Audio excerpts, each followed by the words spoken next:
In this video, I'm going to show you how you can recover a Roblox hacked account. So if you have lost your account to hackers, then let me show you how you can recover it or even get to contact Roblox support team directly. If you find this video helpful, I'll kindly request that you support me by liking the video and also by subscribing to this channel. Now to do this, first you'll need to go ahead and open any browser. So I'll go to Chrome. And then just go ahead and search for Roblox support.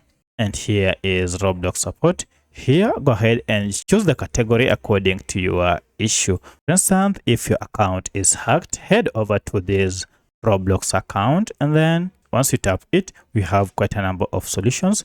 And for a hacked account, choose this, my account was hacked. And this will give you some of the options or some of the recovery measures you can undertake.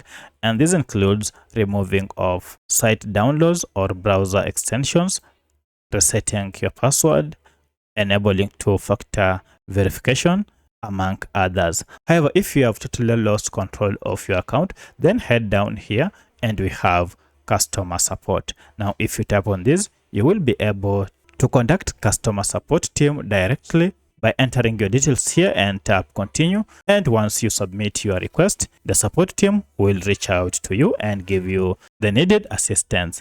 So that's how you can recover your hacked account on Roblox. If you have any other question, kindly let me know in the comment section. Otherwise, thanks for watching and let's meet in the next video.